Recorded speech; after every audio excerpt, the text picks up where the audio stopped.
Selamat pagi semua, selamat pagi. Assalamualaikum warahmatullahi wabarakatuh. Salam sejahtera untuk kita semua. Selamat pagi teman-teman peserta webinar. Selamat bergabung di acara Acer Webinar, belajar online, bagaimana institusi pendidikan unggulan melakukannya. Terima kasih telah meluangkan waktu untuk berpartisipasi dalam webinar di episode pertama kita pada kesempatan pagi hari ini. Yang pagi hari yang sangat cerah ini, apa kabar semuanya?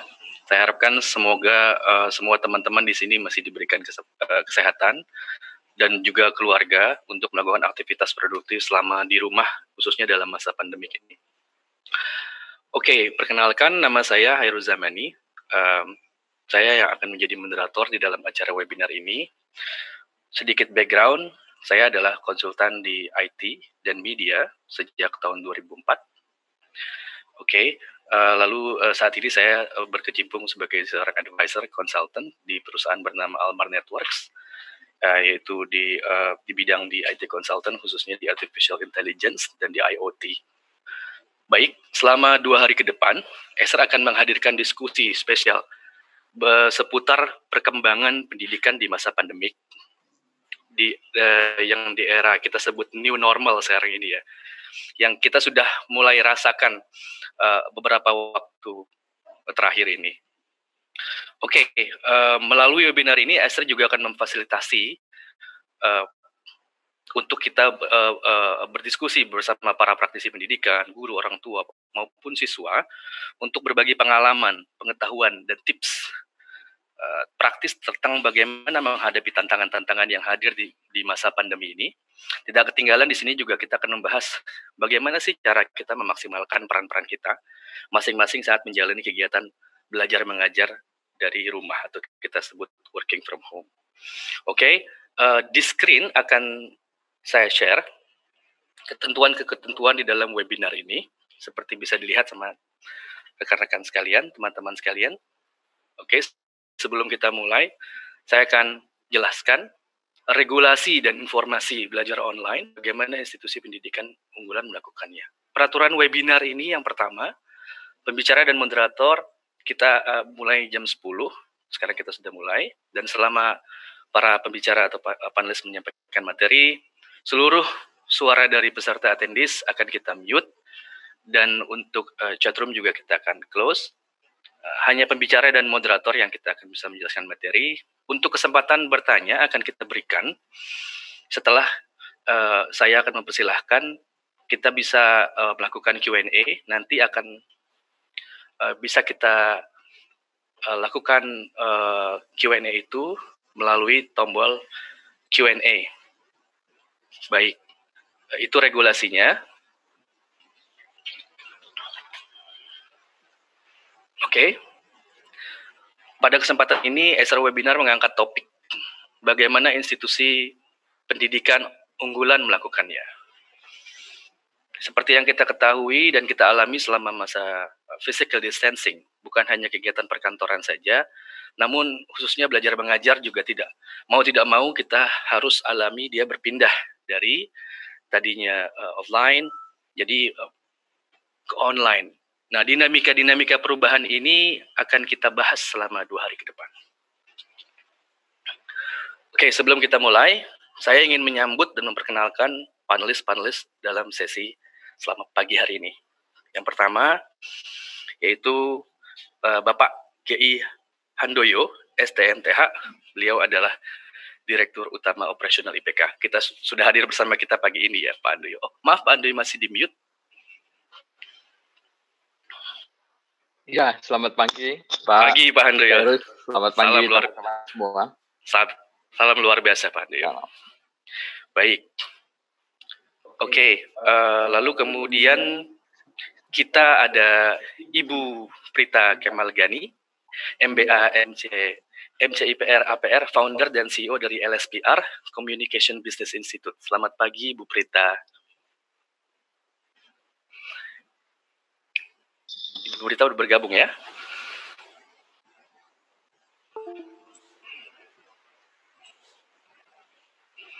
Baik, kita sudah bergabung bersama Ibu Prita. Pagi, Bu Prita. Suaranya belum terdengar nih.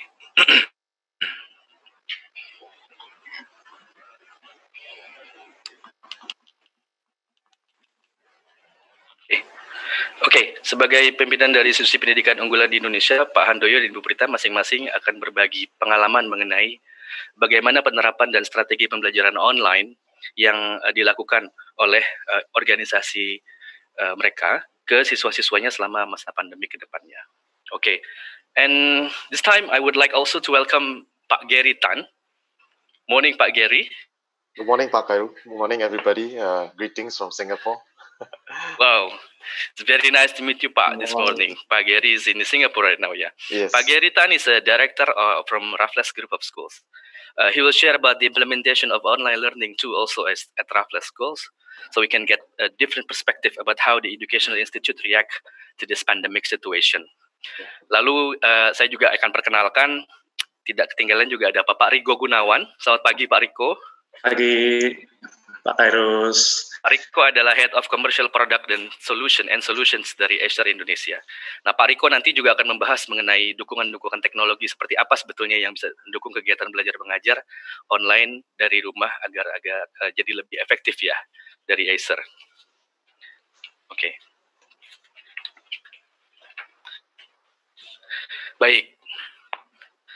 Untuk mengawali sharing session pada pagi hari ini, saya akan persilahkan yang pertama kepada Bapak G.I. Handoyo, selaku Direktur Utama dari IPK, Direktur Utama Operasional IPK, untuk berbagi tentang bagaimana IPK melakukan penerapan belajar online di masa saat ini. Silahkan untuk waktunya dipersilahkan kepada Pak Handoyo, Pak. Oke, selamat pagi Pak Khairus, selamat pagi. Pagi. Bapak Ibu sekalian yang tergabung dalam acara webinar Acer ini. Senang sekali kalau hari ini IPK diberi kesempatan untuk bisa sharing tentang apa yang kami kerjakan terkait dengan online learning selama masa pandemi ini. Dan juga terima kasih kepada tim dari Acer, Bu Francisca, Pak Riko, dan juga Pak Herbert, kalau Pak Herbert Anda, yang sudah memberikan kesempatan kepada IPK untuk sharing tentang apa yang IPK kerjakan terkait dengan online learning ini selama masa pandemik. Nah, saya ingin tidak berpanjang lebar karena saya tahu waktu kita terbatas dan saya juga tidak akan banyak bicara soal teori, tapi saya akan lebih banyak sharing tentang bagaimana IPK selama ini menerapkan online learning ini. Saya akan tampilkan presentasi yang saya sudah coba siapkan. Saya berharap ini akan bisa menolong.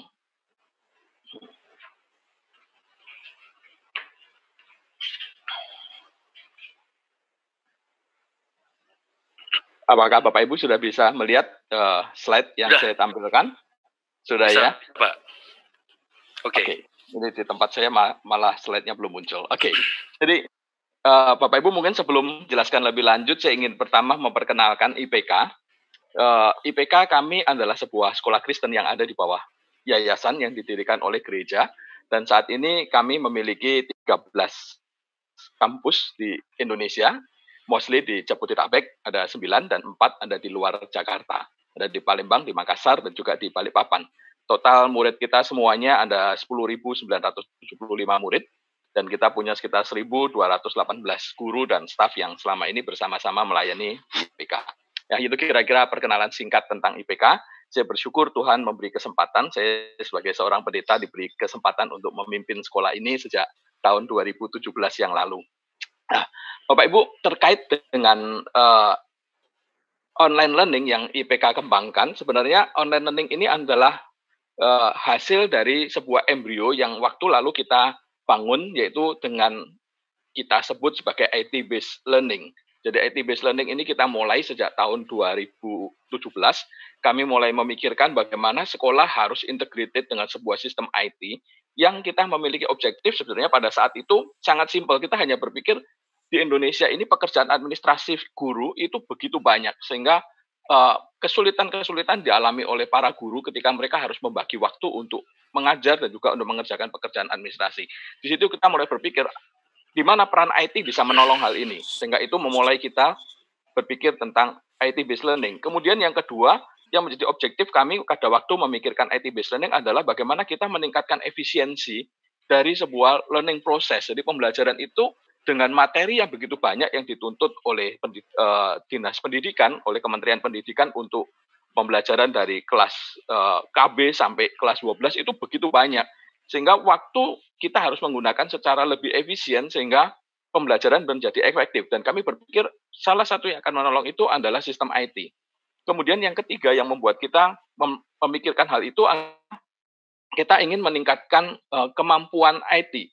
Ya, IT literacy dari murid-murid kita. Kita berharap lulusan dari IPK itu bukan anak-anak yang gaptek, tapi mereka bisa langsung mengikuti perkembangan zaman dengan IT yang ada sekarang ini. Sehingga mungkin mereka yang akan bekerja 5 tahun ke depan, 10 tahun ke depan, mereka tidak gagap dengan teknologi. Itu beberapa hal yang menjadi pemikiran kami pada waktu tahun 2017. Waktu saya masuk ke IPK, saya memikirkan bagaimana IPK bisa berkembang ke sana dan menggunakan IT yang terintegrasi dalam proses pembelajaran. Nah, saya ingin sharing hari ini tentang bagaimana kita mempersiapkan itu semua. Jadi, waktu tahun 2017 yang saya lakukan adalah kami di IPK langsung membentuk sebuah tim yang terdiri dari beberapa orang dari Departemen Edukasi, dari Departemen Pendidikan, karena kami ada departemen yang mengembangkan kurikulum dan strategi pendidikan. Kemudian ada juga Departemen IT, kemudian dengan beberapa school leaders, baik di head office maupun di sekolah, dan beberapa guru yang memang punya passion di IT. Kami mengumpulkan yang terdiri kurang lebih 9-10 orang pada waktu itu, kemudian kita duduk bersama dan memikirkan apa sih yang seharusnya bisa dilakukan oleh IPK untuk bisa membuat satu IT-based learning yang bisa diimplementasikan di semua sekolah. Nah, itu langkah yang pertama kami lakukan. Kurang lebih 2-3 bulan kami duduk bersama, berdiskusi, menyediakan satu waktu, seminggu itu paling enggak 2 jam, kita kumpul, tim ini duduk, dan kemudian brainstorm untuk hal-hal ini.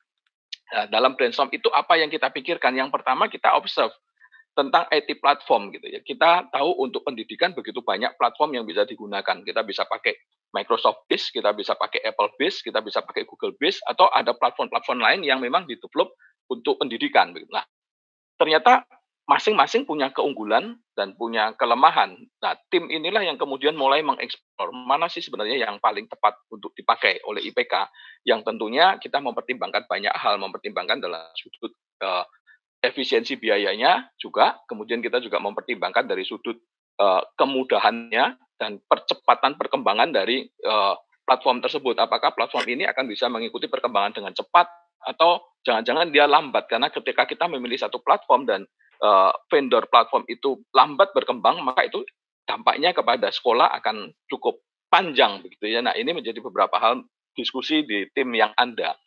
Kemudian setelah kita bicara tentang platform, kita juga bicara tentang device. Device-nya apa yang kita mau pakai? Ada banyak pilihan. Kita bisa pakai Mac, bisa pakai iPad, bisa pakai laptop, bisa pakai Android smartphone, bisa pakai Google Chrome. Kita mencoba mengevaluasi dan melihat semua device yang bisa dipakai.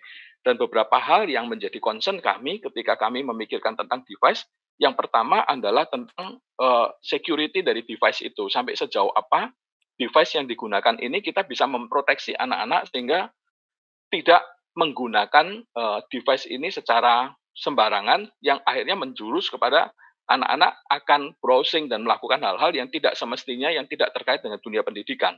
Sehingga ada beberapa pertimbangan yang kita pikir bagaimana kita membatasi, memberikan batasan-batasan sehingga device yang digunakan betul-betul satu device yang baik dari sudut keamanan si pengguna, khususnya anak-anak kita gitu ya. Kemudian yang menjadi pertimbangan kedua adalah seberapa efektif device ini bisa dipakai begitu, karena waktu belajar di kelas itu tidak lama begitu ya, satu period kurang lebih cuma 45 menit. Kalau satu pelajaran itu 2-3 period, berarti cuma 1,5 jam sampai 2 jam begitu. Sehingga kalau device ini tidak device yang cepat bisa cepat digunakan, harus banyak menunggu dan segala macam, maka itu akan menghambat. Nah, ini menjadi pola pikir kami, karena pada waktu itu kami berpikir bahwa IT ini bukan hanya dipakai di rumah, tapi juga dipakai di sekolah. Nah, ini menjadi beberapa pertimbangan yang kita pikirkan tentang device. Gitu. Kemudian juga berikutnya yang kita explore adalah tentang application gitu. Apps apa saja sih yang bisa di-develop ke sana gitu ya. Karena kita perlu mendevelop digital learning material. Nah, kita perlu develop digital classroom, kita perlu LMS gitu.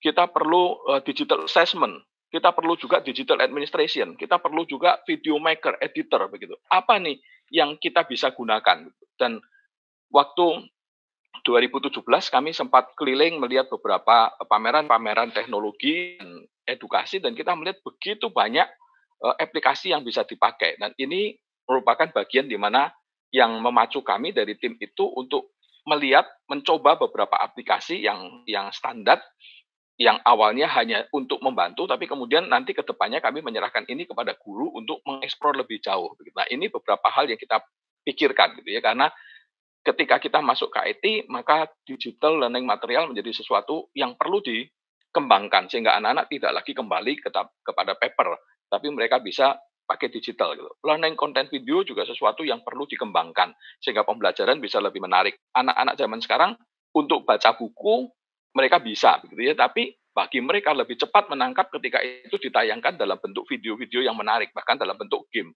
sehingga proses pembelajaran bisa lebih cepat tercapai tujuannya ketika ada tools-tools yang bisa membantu. Assessment tool demikian juga menolong guru untuk bisa mempercepat semua proses assessment yang dilakukan. Nah, ini beberapa hal terkait dengan application. Nah, setelah tim ini duduk sekian lama, kurang lebih 3 bulan diskusi itu, kemudian kita mulai memikirkan dan menyimpulkan beberapa hal dan mulai membawa proyek ini kepada board, dan kemudian kita mulai memikirkan tentang pilot project. Harus dilakukan. Kita nggak bisa cuma duduk dan selalu diskusi yang pada taraf wacana dan teori. Saya bilang kita tetap harus langsung masuk pada pelaksanaan, sehingga akhirnya kita memutuskan untuk memilih IPK punya 13 sekolah, mana yang paling siap untuk dicoba sebagai pilot project gitu. Akhirnya kita memilih sebuah sekolah, kita memilih beberapa guru yang memang punya passion di sana, kita memilih grade untuk implementasi, grade yang paling mudah untuk bisa diajak cepat implementasi, grade berapa saja nih gitu. Kemudian kita memilih subjek, tentu tidak semua subjek. Pada waktu pilot project kita menentukan beberapa subjek yang memang sangat mudah untuk di-blended ke IT base. Kita pilih beberapa subjek, kita briefing gurunya, kita lakukan pelatihan kepada guru, menjelaskan, dan kemudian kita juga melakukan preparing equipment. Equipment-nya apa saja nih yang kita bisa, yang harus kita siapkan begitu. Equipment itu bukan hanya terkait dengan device, tapi juga terkait dengan environment sekolahnya, networking-nya, kemudian internet connection-nya, bagaimana begitu. Nah, setelah itu kita juga memikirkan tentang bagaimana tentang IT based learning policy-nya begitu. Apakah semua akan dibebaskan atau kita akan ada policy sampai sejauh mana perangkat IT ini bisa digunakan, sampai sejauh mana itu tidak boleh digunakan gitu. Dan sampai sejauh mana masing-masing guru bisa memanfaatkan, masing-masing guru tidak boleh memanfaatkan. Nah, ini ada satu diskusi yang cukup panjang terkait dengan policy-policy ini gitu. Dan kemudian juga kita mulai memikirkan sampai sejauh mana misalnya pembatasan browsing anak-anak dilakukan.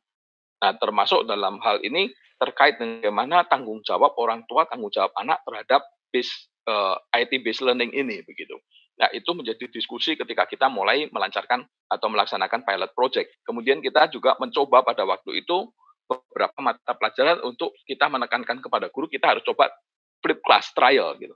Jadi guru di depan kelas hanya menjadi fasilitator untuk membuat anak-anak bertanya dan mengeksplor lebih jauh dari pelajaran-pelajaran yang mereka sudah pelajari secara flip. Mereka lakukan di rumah begitu. Nah, itu beberapa pilot project yang waktu lalu kami coba kembangkan dan lakukan di satu sekolah. Selama 1 tahun kami mengembangkan pilot project itu. Setelah itu berjalan, langkah berikutnya adalah kita melakukan implementasi di lebih banyak kelas dan lebih banyak subjek. Gitu. Jadi, kalau awalnya hanya di grade tertentu, kemudian kita mulai membuka ke grade lebih besar. Tantangannya adalah training kepada teachers, kepada guru-guru begitu ya, karena IPK berdiri sejak tahun 1979 gitu. Otomatis sudah banyak guru-guru yang senior begitu, yang tidak terlalu cepat untuk beradaptasi dengan teknologi. Nah, ini menjadi kesulitan tersendiri bagi kami. Oleh karena itu, kita membuat rentetan training yang cukup lama, dan kemudian kita bahkan merekrut konsultan untuk melakukan pelatihan dan juga mentoring di lapangan. Nah, kemudian setelah itu kita juga melakukan preparing device untuk student dan untuk teachers. Untuk murid kita mulai memutuskan tahun 2018 satu murid harus punya satu device. Begitu. Untuk guru kita juga sudah mulai memutuskan semua guru harus punya laptop. Sehingga investasi besar kita lakukan di sana. Kemudian kita preparing tadi local area network, internet infrastructure, kita rubah semua di sekolah. yang akan menerapkan IT based learning ini. Kemudian juga kita melakukan introducing ke pengenalan kepada orang tua terhadap apa yang akan kita lakukan dengan IT based learning ini, sehingga orang tua juga mengerti dan bisa memahami mengapa sekolah melakukan itu. Karena buat IPK prinsipnya orang tua adalah partner sekolah dalam mendidik anak. Karena pada dasarnya kami percaya pendidikan yang utama adalah tanggung jawab orang tua. Sekolah adalah menjadi partner yang membantu orang tua bagaimana mempersiapkan anak-anak ke masa depan. Oleh karena itu, dalam menyiapkan ini pun kami melibatkan orang tua, memberikan informasi dan diskusi dengan orang tua, tetapi tetap pokok utamanya sekolah yang mengendalikan semuanya itu. Nah, ini yang terjadi pada persiapan itu, sehingga ketika pandemik ini terjadi, maka ini buat kami adalah sesuatu yang menekan kami untuk mempercepat proses IT based learning. Jadi awalnya kita sudah mengembangkan IT based learning dengan terseok-seok, guru-guru training susah, tapi begitu ada pandemik, maka tuntutan untuk melakukan online learning berbasiskan IT menjadi tuntutan yang sudah harus dilakukan, tidak bisa tidak. Nah, ketika hal itu terjadi, maka perubahan begitu cepat terjadi dan guru-guru mulai semuanya yang dulunya mungkin merasa, waduh sudah nggak bisa, udah tidak mampu lagi mengikuti teknologi, mau tidak mau mereka harus kembali belajar dan mengikuti semuanya itu. Nah, dari kondisi itu maka kami shift dari yang sekedar IT based learning kepada online learning. Apa saja yang dilakukan? Pada waktu shift ini, maka pada higher level untuk SMP, SMA tidak terlalu banyak masalah. IT based learning kita tinggal open ke semua subjek. Jadi semua subjek guru harus melakukan IT based learning. Tidak bisa lagi hanya tertentu, guru-guru subjek tertentu. Kemudian kita mulai mereplace face-to-face meeting dengan online meeting. Nah, ini kita harus menambah jumlah dari learning video ataupun penjelasan-penjelasan oleh guru yang disampaikan dalam bentuk video, yang bisa didelivery secara online, bisa disampaikan kepada murid untuk dipelajari. Kemudian kita juga mulai mereplace lebih banyak lagi paper and pencil test menjadi online assessment. Nah, ini beberapa hal yang kami lakukan di grade-grade yang besar, sehingga tidak terlalu banyak masalah di grade besar, karena memang IT based learning sudah berjalan dengan cukup baik pada waktu itu. Sehingga hanya merubah beberapa titik terkait dengan yang dulunya tatap muka menjadi tatap mukanya virtual atau lewat online. Begitu kita menggunakan beberapa tools untuk bisa online meeting. Nah, yang menjadi problem adalah ketika penerapan di lower grade tuh, di TK sampai ke SD kelas 6 begitu. Karena apa? Karena pertama masalahnya adalah mereka anak-anak ini pada umumnya nggak punya device yang memadai, ya. Apalagi anak TK gitu, mereka belum punya smartphone sehingga harus menggunakan device-nya orang tua. Ini kendala tersendiri. Sehingga beberapa waktu yang lalu kami melakukan survei untuk melihat seberapa jauh kesiapan orang tua untuk menolong, membantu anak-anak lower grade ini bisa mengikuti online learning. Kemudian yang kedua adalah kesulitannya adalah ketika kita terapkan online learning pada lower grade, maka involvement dari orang tua, keterlibatan orang tua itu sangat dibutuhkan. Orang tua harus punya waktu lebih untuk mendampingi anak. Dan orang tua juga punya kendala karena mereka tidak punya kemampuan mengajar. Sehingga seringkali mereka mulai komplain, waduh ini susah mengajar anak, begini begitu. Nah, ini menjadi sesuatu yang sulit. Tapi kemudian kita mencoba mengatasi dengan survei dan juga mengundang orang tua untuk berdiskusi dengan guru, dan guru mengarahkan, begitu, termasuk dalam hal pengaturan waktu-waktu belajar, memberikan lebih banyak flexibility kepada orang tua dengan cara kita lebih banyak memberikan panduan dan learning material dalam bentuk video. Nah, ini yang kami lakukan. Juga kita yang selama ini kita juga melakukan komunikasi ke orang tua by email gitu ya. Kita kirimkan. Nah, yang sekarang kita mulai masuk kepada tahap kedua, kita juga akan membuat lower grade ini LMS sehingga orang tua komunikasinya lebih mudah. Nah, itu kira-kira yang kami lakukan. Konklusi dari apa yang saya sampaikan adalah sebenarnya yang terpenting ketika kita membangun satu online learning adalah satu penentuan platform. Sekolah atau kita semua sebagai pendidik harus tahu platform apa yang paling pas untuk sekolah kita. Kemudian IT infrastruktur, kita harus betul-betul siap. Kalau ini nggak siap, kita akan kesulitan. Kemudian yang ketiga, device. Yang keempat adalah kompetensi dari guru. Dan yang kelima yang tidak kalah pentingnya adalah komunikasi dengan orang tua. Bagaimana sekolah dan orang tua bisa saling memahami ketika online learning ini disiapkan. Nah, kira-kira itu yang saya bisa sharingkan Baik. kepada Bapak Ibu semua. Terima Baik. kasih. Ini email saya. Kalau nanti Bapak Ibu ingin bertanya lebih lanjut atau berdiskusi, monggo silakan bisa berkirim email. Semoga saya punya cukup waktu untuk bisa berbagi dengan sekolah-sekolah lain atau dengan Bapak Ibu. Terima kasih, Pak. Ya, saya kembali. Baik. Oke, baik. Terima kasih banyak Pak Handoyo atas presentasinya. Sangat menarik. Terlihat sekali bahwa IPK sebetulnya sudah siap ya menghadapi situasi saat ini gitu ya. Oke. Untuk sebelum kita lanjut ke sharing session berikutnya, saya mungkin akan ingatkan bahwa di akhir siang ini kita akan ada diskusi bersama dengan panelis. Jadi untuk teman-teman yang ingin ada pertanyaan sudah bisa disiapkan sekarang dan sudah bisa disampaikan melalui channel di Q&A. Oke.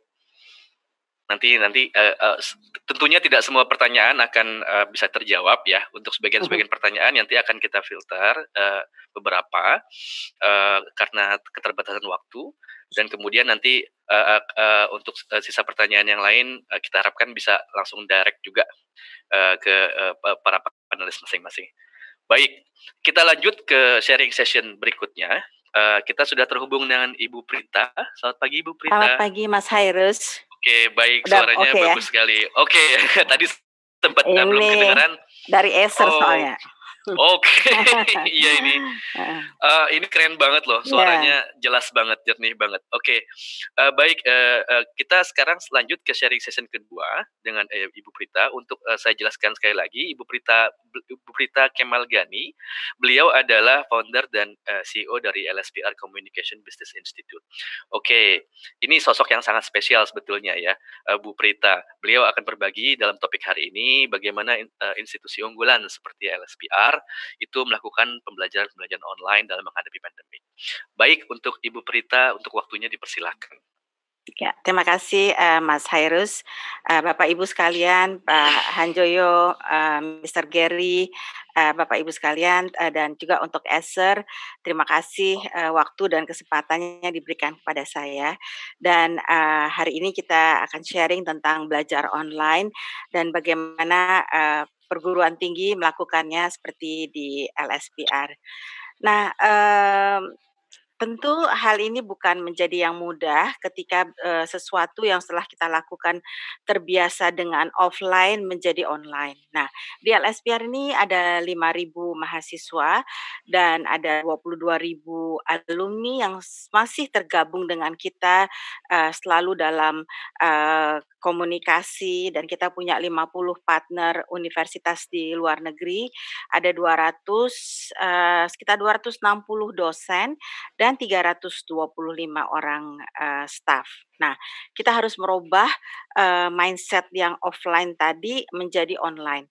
Kalau kita mau hitung ripple effects-nya atau gelombang riaknya, 5.000 mahasiswa ini kita juga harus pikirkan sama seperti tadi Pak Handoyo, orang tua mereka ya. Jadi ada 10.000 lagi, mother and father plus 5,000 student, jadi 15.000 orang. Nah, tentu ini bukan hal yang mudah buat kita, tapi kita memang harus berubah karena kan institusi pendidikan adalah salah satu yang terkena dampak dari pandemik ini ya, COVID-19. Jadi kita harus berubah dan kita harus cepat men-transform diri kita menjadi convergent. Dalam artian bagus di online, bagus di offline, dan juga bagus di blending ya. Oleh sebab itu di masa pandemik ini kita justru melahirkan yang namanya LSPR Omni. Jadi Omni itu artinya bagus di dua sisi. Jadi bagus di online learning, bagus di offline learning, dan bagus di blended learning, hybrid. Jadi kita belajar. Nah, tanpa kita duga juga justru pada saat pandemik ini kita berpikir apalagi kita harus kreatif, kalau enggak kita pasti akan tertindas. Justru kita membuat Plaza LSPR, yaitu marketplace digital yang mana mahasiswa selama ini kan senang bikin kopi, bikin brownies, itu semua harus punya gerai. Tapi dengan kita buat LSPR Plaza atau digital marketplace ini, mereka bisa saling berjualan. Justru opportunity ini justru lebih besar pada saat pandemik ini. Nah, Sekarang, menurut UNESCO jadi ada sekitar 1,1 miliar student. Jadi SD, SMP, TK, SD, SMP, SMA, sampai perguruan tinggi. Dan itu mereka semua nggak sekolah sekarang, semua sekolah dari rumah. Dan ada 63, teachers and lecturers di perguruan tinggi, 63, juta, semuanya. Dan 144 negara menetapkan lockdown atau self quarantine atau pembatasan wilayah seperti kita. Nah, hal ini bukan hal yang sederhana. Berarti akan menjadi, membutuh waktu lama untuk kembali seperti dahulu. Jadi kita harus berdamai dengan yang namanya new norm. Nah, dengan, normal baru ini ya membuat kita tidak mudah ya, melakukannya kalau kita nggak cepat. Jadi di LSPR kita restructuring dan retooling. Sama tadi seperti Pak Hanjoyo, di LSPR juga banyak dosen-dosen yang juga nggak mudah lagi ya. Tapi kita nggak bisa, anak-anak sekarang ini harus dekat, yang kita ajarkan itu dengan apa yang terjadi ya. Jadi oleh sebab itu kita adopt game sama Pak tadi ya. Jadi seperti kayak misal untuk kewirausahaan kita bisa buat, hitung seperti yang, apa namanya, game, eee Who Wants to Be Millionaire atau Treasure Hunt. Jadi kita gamifying the knowledge, sehingga it's easy and friendly ya. Jadi dosennya juga dibikin, mudah, dan surprisingly ketika mereka diajarkan tentang banyak hal untuk menjadi digital savvy, luar biasa ya. Justru mereka pengen Zoom terus ya, nyari banyak hal, belajar podcasting gitu ya. Kemudian, kita juga harus membuat online learning ini punya wow effects ya. Wow effect tuh student merasa ter-entertain ya. Jadi harus ada learning strategy yang memang disiapkan sehingga ketika session itu berjalan semuanya looking forward dan, interesting and exciting ya. Nah jadi, dan di sini juga ada peraturannya, harus pakai baju yang rapi ya seperti di dalam classroom, background-nya juga nggak boleh di tempat tidur ya, jadi harus di ruangan yang bersih. Nah, kami juga buatkan waktu-waktu sesi-sesi seperti dramatologi, monolog ya, storytelling, humors dan komedi. Jadi sehingga live. Nah, dosen-dosen juga karena dengan sekarang sudah beyond border, mereka juga dianjurkan untuk lihat dari kampus lain, seperti apa profesornya, dosen-dosennya mengajar, sehingga membuat kita menjadi kaya.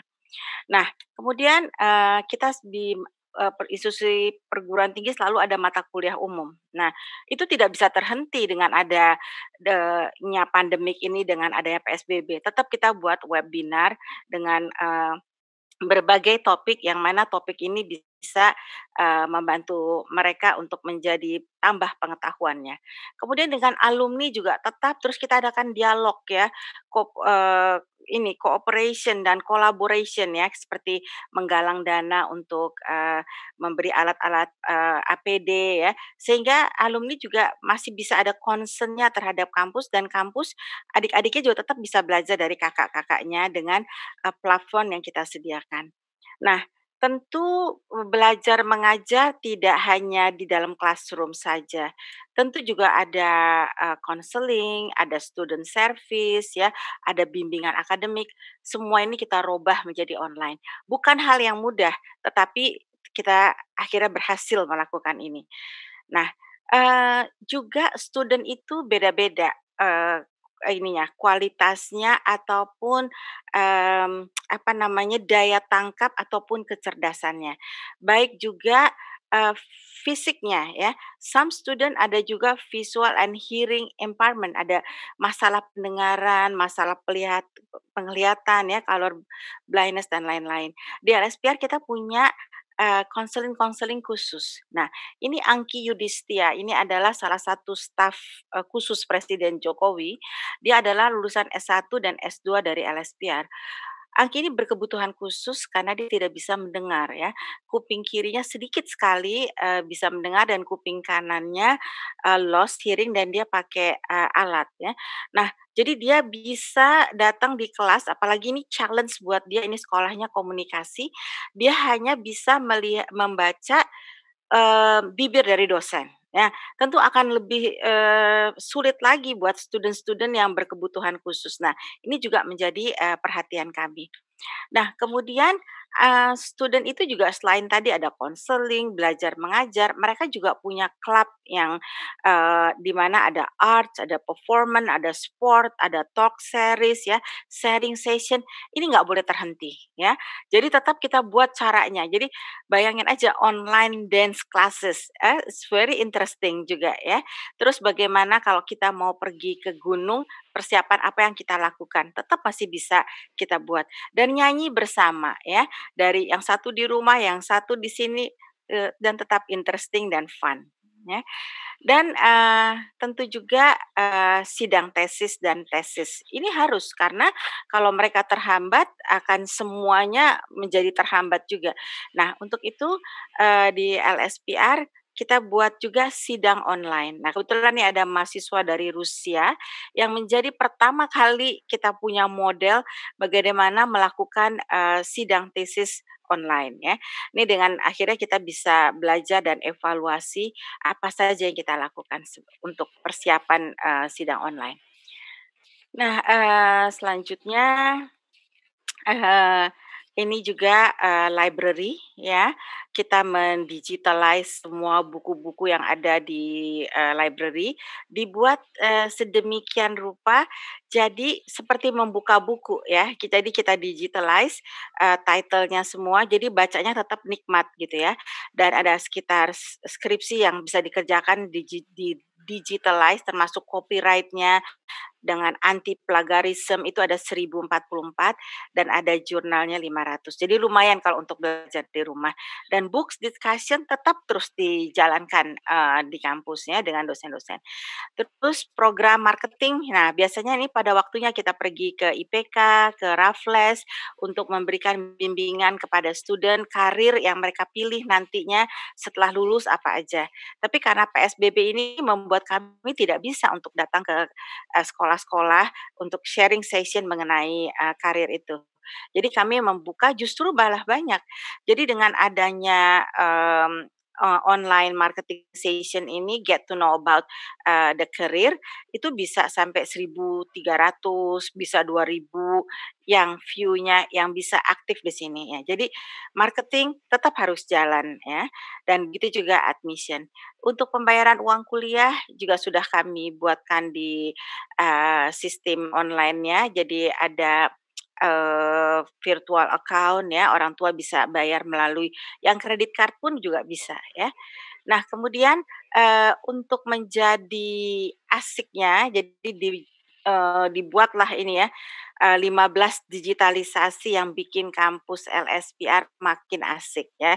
Jadi sebenarnya sih kalau datang ke student service, berkeluh kesah, terus ke konselor, cerita yang baper gitu ya, lebih enak. Tapi sekarang dibuat, digital yang juga enak gitu ya. Jadi, kita punya ada 10 orang per shift yang megang counseling, student service, student guidance office, counselor, pembimbing akademik dari jam-jam yang diberikan untuk selalu, kontak dengan, mahasiswa ya. Nah kemudian, kita juga kerjasama dengan beberapa provider untuk, memberikan akses, gratis ya, kepada mahasiswa untuk supaya bisa, apa namanya, bisa tetap, mengikuti, perkuliahan dari rumah. Beberapa kampus telah memberikan potongan misalnya 50.000 per bulan untuk selama 3 bulan 150.000. Tapi kami tidak melakukan itu, kami coba bekerja sama dengan, provider yang kami berikan lebih dari 50.000 ya. Jadi banyak kegiatan yang mereka tetap lakukan, yang mereka nggak kehilangan haknya sebagai mahasiswa ya. Juga LSPR News Online tetap terus bisa berjalan di setiap hari Kamis. Dan pada waktu ini juga masa PSBB ini, semua staf berada di rumah, dosen teaching from home, manajemen, staff work from home. Tentu kalau seperti maintenance, kru dan para manajer akademik, seperti itu tidak banyak pekerjaan kalau semua di-running dari rumah. Nah, itu kami beri kesempatan untuk justru training mereka pada saat ini, karena kami tahu, PSBB ini akan berakhir dan semua akan menjadi berubah ya. Jadi kami berikan, pelatihan-pelatihan termasuk pelatihan untuk keluarga karyawan, yang selama ini tak terjangkau oleh kami. Kami memberikan pelatihan entrepreneurship untuk keluarga karyawan dan juga, digital, savvy untuk para staf dan dosen ya, dan juga lecture training untuk podcasting, graphic design, videografi, jadi nggak harus, tergantung lagi, mereka bisa mengerjakan sendiri sekarang. Nah, di LSPR ini sedikit lagi ya Pak Feiruz ya, udah mau habis ya? Oh, kita Oke. masih Nah, ada kurang lebih 4 menit lagi, Bu. Oke. It's okay.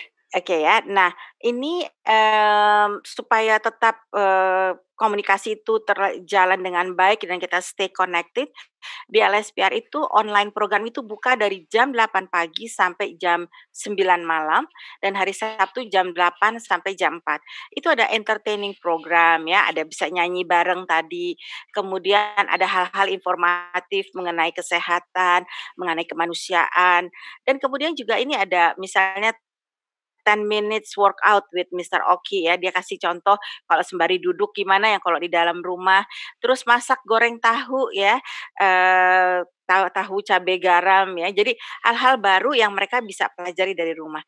Itu semua nonstop, dari Senin sampai, Sabtu ya. Jadi mahasiswa tidak kehilangan haknya untuk bisa ini.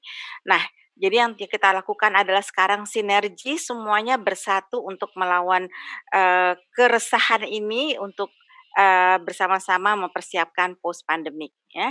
Yang pertama, kampus-kampus di Amerika, di Inggris sudah menyatakan bahwa mereka akan buka untuk international student itu tahun 2021.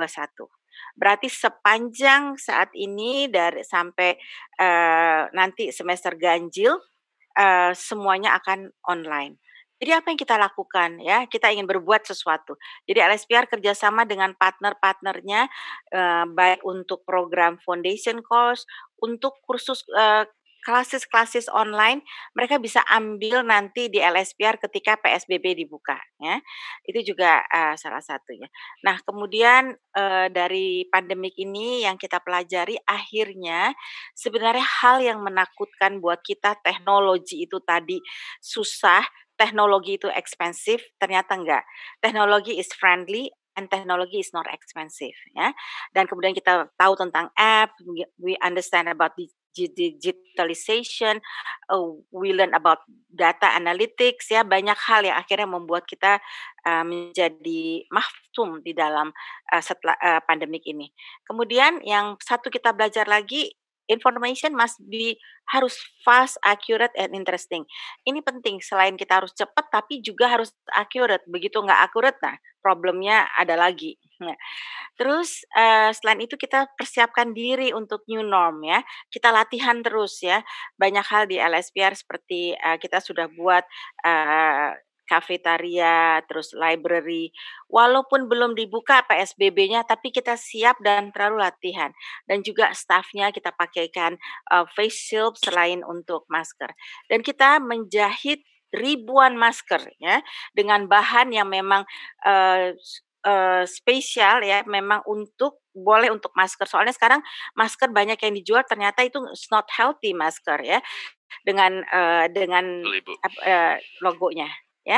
Nah sehingga, dengan demikian, semua kita sudah, siap. Dan kita juga tanya ke student ya, evaluasi bagaimana pendapat mereka tentang belajar online, tentu semuanya pengen masuk di classroom. Jadi meanings, sekolah itu tetap harus penting, di masa yang akan datang. Oke, terus selanjutnya ya challenging-nya yaitu tadi, pasti kalau di rumah kan nggak semuanya punya device satu-satu, laptopnya ya, ada yang harus sharing. Terus mungkin kalau semuanya pakai pada waktu yang bersamaan, kalau anaknya 2 dan 3 internet problem, bapaknya juga kerja dari rumah, sometimes ibunya juga kerja dari rumah. Kadang lagi online session, ibunya suruh ngangkat jemuran, banyak hal lah yang akhirnya ini ya, belum ada tadi cabin fever nggak keluar-keluar, family problem, ayahnya lose the job ya, jadi, di rumah tuh kemerungsu ya, itu juga mungkin challenging yang kita harus pahami keberadaan student. Ya, kita juga harus agile di dalam saat ini ya, harus cepat bergerak ya, harus convergent online, offline, dan hybrids ya. Benar tadi Pak Anjoyo bilang kita harus punya good IT infrastructure, kalau enggak emang sulit dan it is not expensive ya. Jadi ini bukan hal yang menakutkan lagi. Terus kemudian kita harus train staff dan lecturers ya, dan sekarang itu juga mudah karena it become friendly. Ya, kemudian Oke, habis waktunya. Jangan Oh. lupa juga nyanyi, dancing ya, doing sport, watching film ya. Saya juga di rumah sama anak-anak nonton film-film yang edukatif ya. Banyak film tentang entrepreneurship, banyak film tentang humanity, banyak film tentang family affair ya yang harus kita pelajari norma-normanya yang akhirnya bisa membawa sesuatu yang bermanfaat. Nah, itu dia. Sampai ngos-ngosan untuk supaya bisa 15 menit ya. Tapi kalau ada apa-apa nanti bisa kontak saya di sini juga di email. Terima kasih waktunya, Esther. Oke, terima kasih banyak Ibu Prita. Oke, luar biasa ya, dua panelis ini kita udah bisa lihat sebenarnya dari dua organisasi ini sudah sangat siap kalau saya lihat, karena beberapa slide dari Ibu Prita yang saya perhatikan tadi juga terlihat bahwa ada beberapa hal yang sudah disiapkan sebetulnya sebelum-sebelumnya pun juga dilakukan oleh IPK tadi ya. Artinya sudah menyiapkan aplikasi, itu kan di-develop butuh waktu ya Bu ya. Sebetulnya jadi secara sistem sebenarnya sudah on track. Jadi when the time pandemic come, jadi sebenarnya kita agile aja beradaptasi. Tapi sebetulnya yang kita lihat bahwa institusi-institusi pendidikan unggulan ini sebenarnya sudah ready untuk itu. Baik Ibu Prita. Terima kasih banyak. Sangat menarik sekali. Apalagi LSPR juga leading di communication sih. Jadi terlihat sekali sebetulnya cara berkomunikasinya antara siswa, karyawan, dosen dan segala macam dan semuanya itu sangat baik gitu. Oke.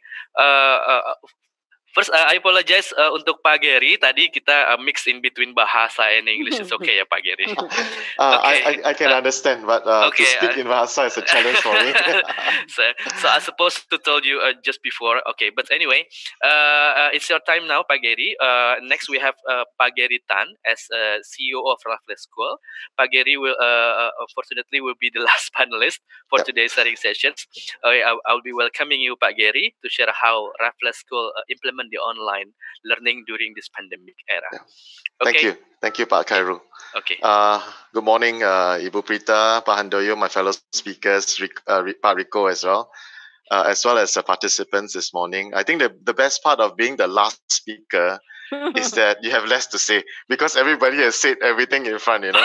And I think that it is also a good learning for me. I've been learning from other school leaders, both Ibu Prita and Pak Handoyo has shared quite a lot, you know. From my perspective, it's really much to share our journey. I think every school has its own journey pertaining to what has happened over the last 3 months. Definitely very privileged to be here to share that, to share our experience now. So let me just give a quick overview of what I'm going to cover today. Basically, just really quickly run through what the school has gone through in terms of the COVID measures and timelines. You know, what are the challenges, what are the insights, and also the way forward. And I would just want to start by this quotation here, which is a very interesting quotation, and it's by Richard Branson. If you basically, Richard Branson says there's no magic formula for great company culture. The key is just to treat your staff how you would like to be treated. Yeah, I think that even as we lead our schools through this pandemic, really, for me, it's something that I would never expect my staff to do if I'm not ready to do it myself. Yeah. So and I think I just want to start by saying that there isn't a golden formula for going through this. I think as for myself, even as I'm sharing this, I think every school every institution will need to find their formula because we are in the people business, right? We are serving communities, and every community is different, and every school is different. Yeah, so let me just jump straight in. I think very much like Pak Handoko, we did a lot of pre-planning in the early years itself. We were very fortunate that we started this sometime in around the same time as Pak Handoyo, actually 2017. So we had we put in place a technology framework and master plan where we wanted to look into flipped learning. We wanted to look into how technology, was used for STEM. We started to put in some iPad and Chromebook programs. Then we kind of like also decided down the line on some platforms like using the Google Classroom, the G Suites, putting in applications, Doodoo, Qubits, all these textbooks, even an online result management system. All these are basically done in stages. So I think my point is this, that we can't do everything at one go. I think it's important to take the first step. Yeah, whatever all these things that we put in actually took long. All are small steps along the way. So it's something that we tried a little bit. We first started off with Google Classroom for 1 year. Then we started to put in other applications, and so on and so forth. So don't be. I would say that let us not be overwhelmed by the fact that there's so many things that we need to put in, but really to take small steps along the way. So we are quite fortunate that there were some of these things already in place. Yeah. And we were quite clear about how we want to use technology. So we wanted to use the self-directed learning and collaborative learning as our core pedagogies when we actually implement learning itself. So the technology then will wrap itself around the pedagogy. Prior to this, so these were some of the things that we put in place. So before the school holidays, actually, we had put in, since January, we had put in things like temperature taking, and we started to basically get teachers to plan ahead because the leaders, we felt that there's a chance that this pandemic will get more serious. And that was around February after Chinese New Year, and we were just planning for it.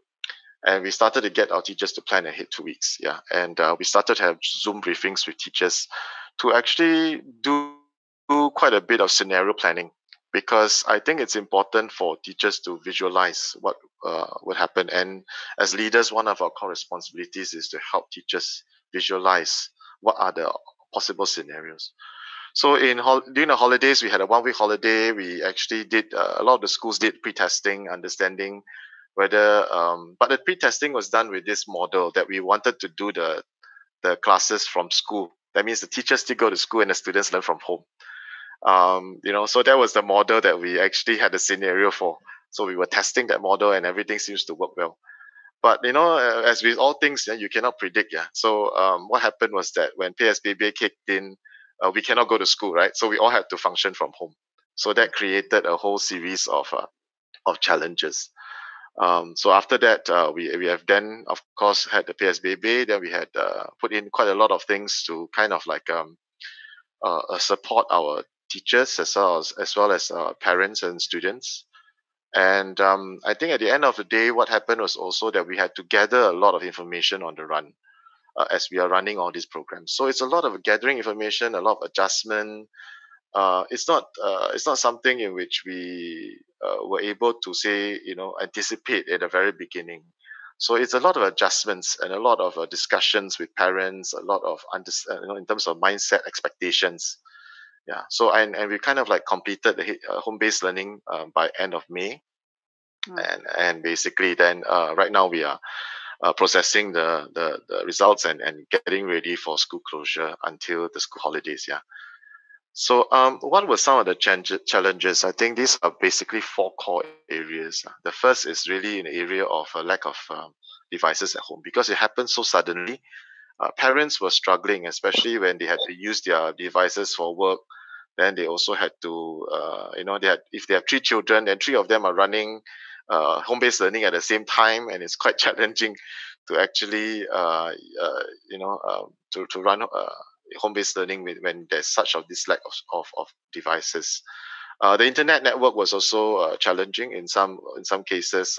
We actually had difficulty, and of course, right now we had quite a lot of applications. So in the beginning, what we did was we allowed every teacher to actually choose the kind of applications they want to use. We didn't want to restrict it. Yeah.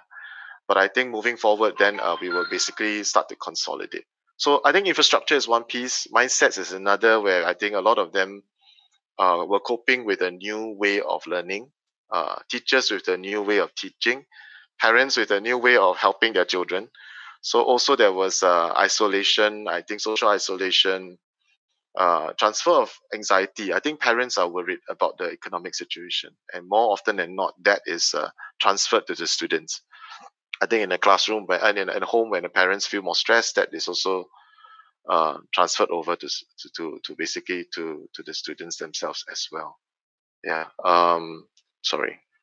Then there are basically also I think working with the teachers also, we found that the teachers were in kind of like because they're every day on the screen teaching, and after that coping with the things at home, that they generally have a very interesting mindset, and that I call it a cocoon mindset. They don't really think about and they're not so sensitized to what's happening on the ground, in terms of the situation where there are job losses and so on and so forth. So we had to find a bit of time to work with the teachers to help them understand what's really happening on the ground. Likewise, also with parents who always compare with the normal way of doing things. Yeah. So I think the early period we actually faced quite a lot of these kind of challenges. But I think down the line we actually put in place certain things, a lot more communication, and kind of like close the expectation gap. The quality and pace of learning was also another challenge. I think the 2 weeks of planning of classes that we planned in advance turned out quite well. Yeah, but we find that the quality and the variety start to slow down. When the pandemic was longer, the quality and the variety started to kind of like slow down, because the teachers had to plan as we go along now. They didn't have the extra time to plan beforehand, right? So we planned 2 weeks. Then after more than 2 weeks, the quality is affected. We also find that screen time, attention span for teachers and the students was a challenge. Helping students, especially the younger ones, stay on screen for a longer period of time is challenging. And it doesn't help when parents actually have the expectation that school should be the same length of time online and offline. So I think that kind of expectation we needed to work a lot on. Technology is also let me give you an analogy. The technology is also like a magnifying glass. We find that it makes the good teachers great. It makes the weaker teachers poor. Yeah, because it is very, very clear when a teacher basically struggles with technology. Yeah, and we do have a variety in the competence. Even though we have put in a lot of professional development and training, we find that it becomes very, very clear, and it becomes very, very clear to the parents now that they're sitting beside their children and watching the teacher teaching as well. But we also see more creative alternative assessments and lessons, and hopefully we have some time to show a video later on. So it's really like a magnifying glass. Information and communication gaps, we find that we had to do a lot of town halls with parents. I think expectations in terms of the gap, I think because also COVID came in very quickly into Indonesia, and the situation also was affected very quickly. It deteriorated fairly quickly. So that's why I think that there is an information gap and there's a communication gap. And even also, so it's very important to kind of like really close that gap. We face these challenges in the beginning. Other challenges also with my staff is also a balance of discipline and care. So sometimes when I always told my staff that as much as I care about all of you, I think it's also important that discipline needs to be enforced. So no mudik means no mudik, yeah, everybody. So that kind of thing to protect everybody. And also moving forward, I've also made it very clear that, for example, if we were to open school, there will be certain things that we have to compromise personal freedom for the community, so that everybody can be safe. Yeah. So also, I think leaders themselves, we find that we have to be a little bit more different. I mean, we cannot just be looking at education per se. We found that we had to do a lot of reading beyond education. We had to read about how the virus is spread, the pandemics, that the best case case studies from other countries, understanding also how the pandemic itself, the curves and so on and so forth, are very important for us in decision making. And it's of course important for us to then close the gap with our teachers, especially when there's a lot of information on the ground, and not all the information can be is actually accurate, and not all of it is reliable. So I think that is kind of like really important because it affects the mentality of the teacher. So if you're talking about even learning itself, if the teacher is not in the frame of mind to learn to teach itself, then you find that affects the learning process. So I like this Chinese word. I mean, some of you may know this Chinese word, 危机, which actually means crisis in English. And it's formed of two words. One word is basically a time of danger. So this crisis, this word in Chinese actually has two words made out of two words. First word is time of danger, but it's also a time of opportunity. I think even as school leaders implementing technology in teaching and learning, we find that it's a great opportunity for us to push some things faster because there's a greater readiness to accept these things, both at the parent level and also at the teacher level. So these are some of the things that has been mentioned. I will not go into details with all of it because I think that some of the speakers have already spoken to some of it on some of these issues.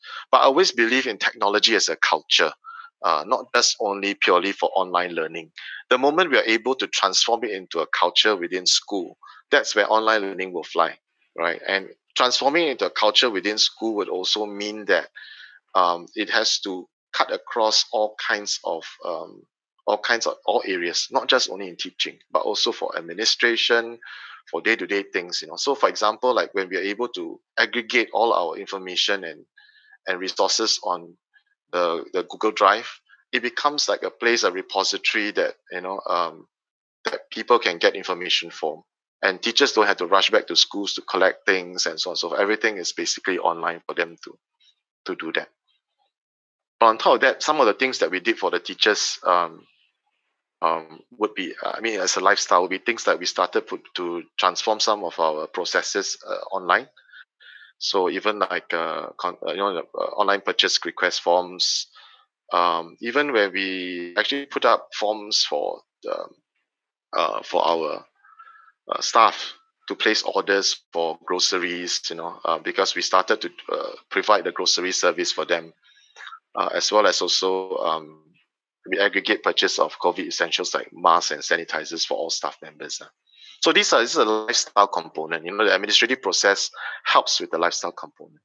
I think from the teaching component, I think I just want to highlight two things. The first is, of course, the alumni project. I think we managed to get, actually the alumni approached us to do a fundraising for masks and equipment for the hospitals, and also specifically for some of our alumni who are doctors.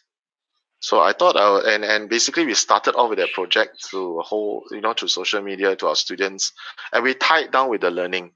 So actually the students, as part of their learning itself, also created letters, cards for videos encouraging our doctors who are actually former alumni of Raffles. I'll try to launch it. I don't know whether it can run, but if it cannot run, then we'll move on to the next slide itself. So I don't know whether you can see it's loading. Yeah. Okay. While we're waiting, we go to the next slide. Yes, sir. Yeah, I think we go to the next slide. Yeah. Is it a video, Pak? Yes, but I think it's I can't move to the next slide now because it's let me see how to.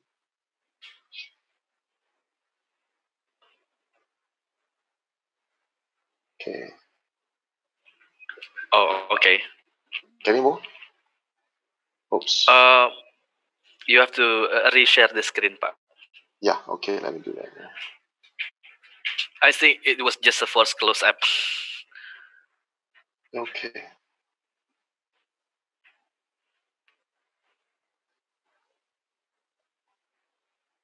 I gotta open up my presentation. Give me a second. Okay. So it's very clear. There's also Raffles is also very well prepared even since 2017. I see. So way before. Yeah, it was. I wouldn't say we didn't anticipate the COVID situation, but I think it's something that we slowly put in place, over time and kind of like get everybody on board slowly. So anyway, the first step needs to be taken. If you don't take the first step, then it becomes very difficult. Okay. Pak Gary, maybe we can help you from our team. We have your backup slide. Okay, that would be good. Yeah. Oh, okay. Just now. Can you go on? Oh, okay. Okay, you just share again your screen. Okay, good. Thanks. Okay. Let me just jump to the next slide then. Okay. I see the okay. Last two slides, I think. Yeah, so I'm not able to show the video, but some of the students did thank you notes and stuff like that. These are also some evidence of video-based assessment, evidence of learning. So we did a lot of transition from pen and paper-based kind of testing to video-based testing. This is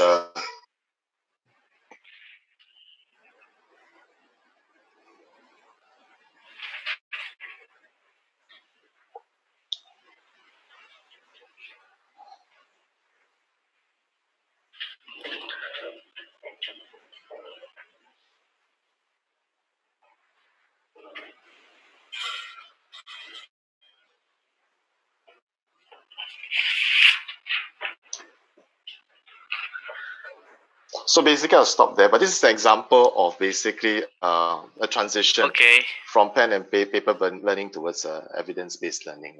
Okay. Yeah. Okay. So very nice to see, Pak. I think I will not go through the slides because my time is up, right, Pak? Oh, okay. You have to. Yeah. Okay. I think this is the last two slides. Okay. Yeah, you want to wrap up, Pak?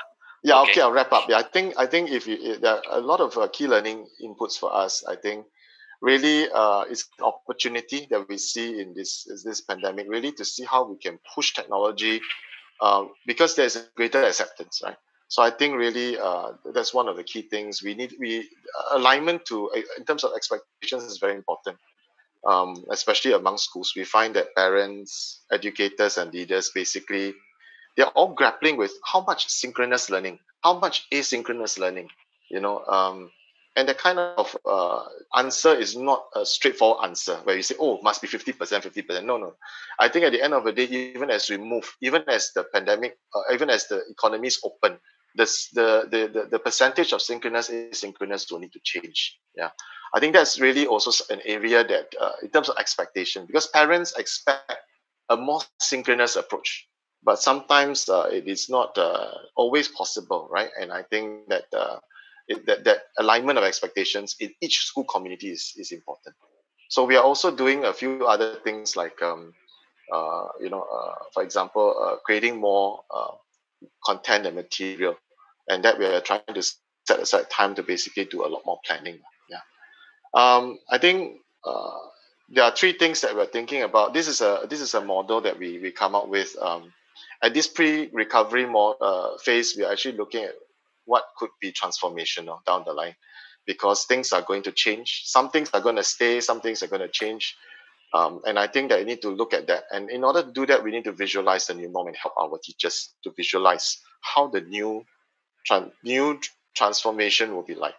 And we use actually these 4 P's as a guidance. The first is really, how do we get our place ready when we actually reopen?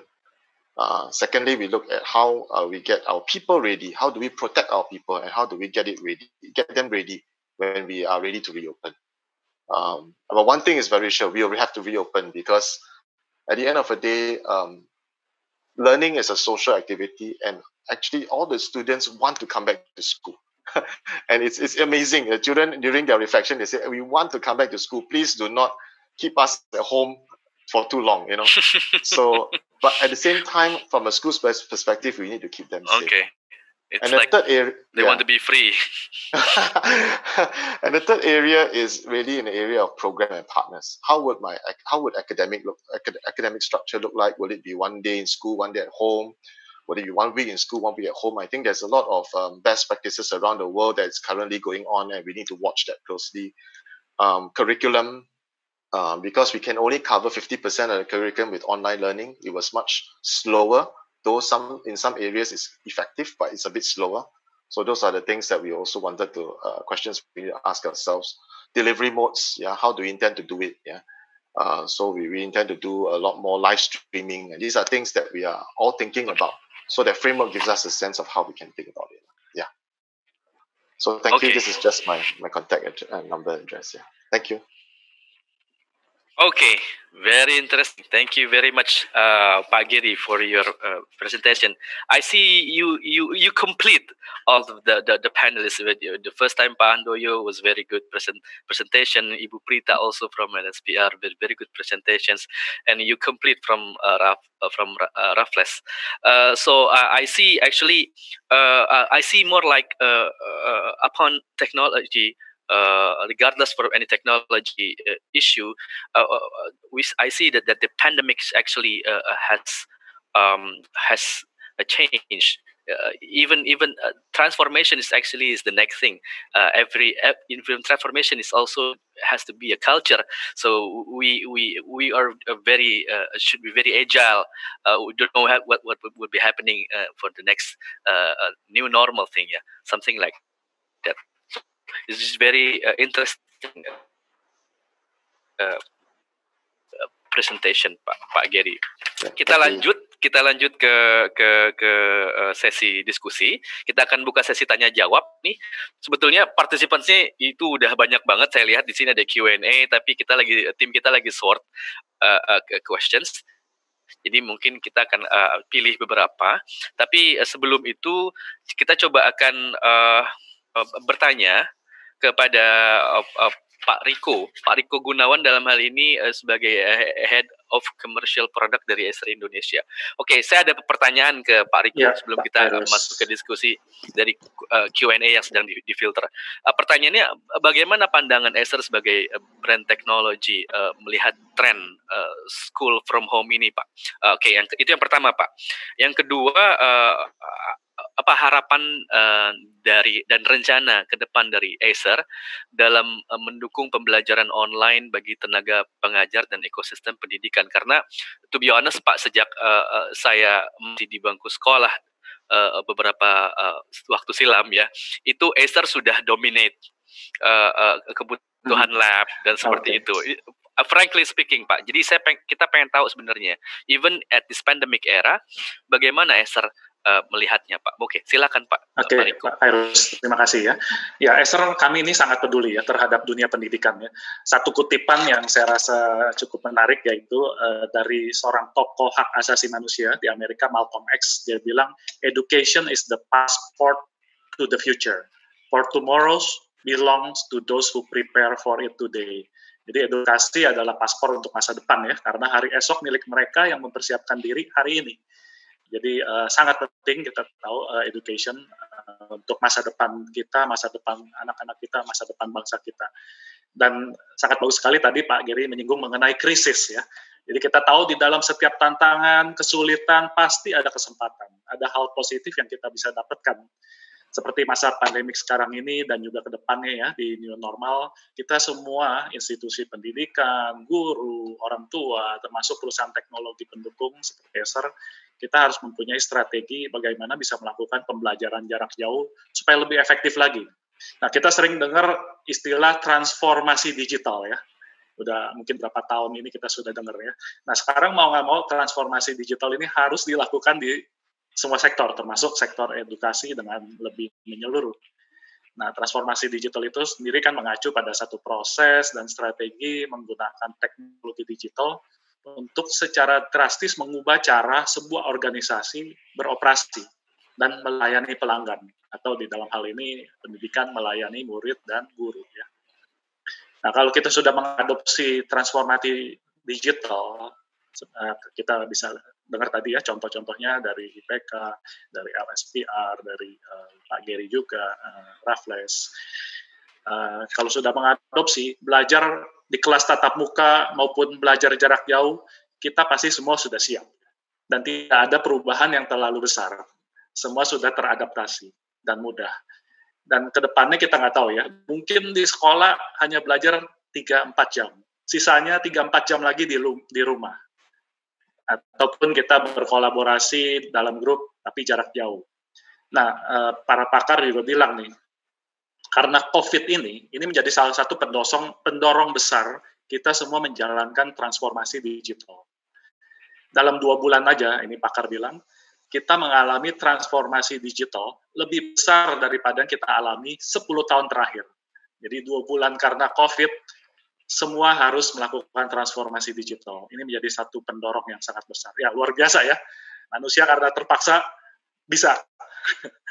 Nah, ini juga contohnya nih, istri saya sendiri nih di rumah nih. Istri saya termasuk orang yang gaptek lah. Tapi sekarang dia bisa pakai Gmeet dan Google Classroom jauh lebih mahir dari saya. Oke, menarik Pak.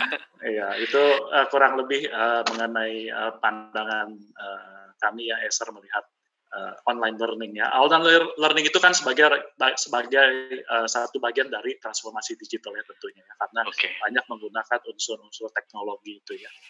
Step-stepnya tadi saya lihat udah cukup bagus dipaparkan dengan oleh masing-masing narasumber. Nah, yang kedua tadi Bapak Pak Khairus, bagaimana rencana ke depan ya? Ya. Next plan, Pak. Oke, next plan-nya ya. Ya, tentunya seperti yang tadi saya bilang di awal bahwa Acer sangat peduli dan kami sebagai perusahaan teknologi terus melakukan inovasi lah tentunya ya, baik dari perangkat kerasnya maupun solusi-solusi informasi teknologinya supaya semakin baik lah untuk dunia pendidikan. Inovasi perangkat keras itu bisa macam-macam ya, kayak laptop ini kita bisa terus menggunakan misalnya teknologi prosesor yang semakin baik, semakin irit baterai, semakin speed-nya semakin cepat untuk mengolah data, mengolah pembelajaran ya. Teknologi wireless-nya juga harus yang lebih baik lagi supaya transfer data itu misalnya di rumah kita maupun di sekolah juga lebih smooth. Kemudian teknologi layar, salah satunya kita punya teknologi layar yang kita namakan Blue Light Shield. Jadi kalau layar komputer itu biasanya tuh mengeluarkan emisi sinar biru, dan itu bisa membuat mata cepat lelah.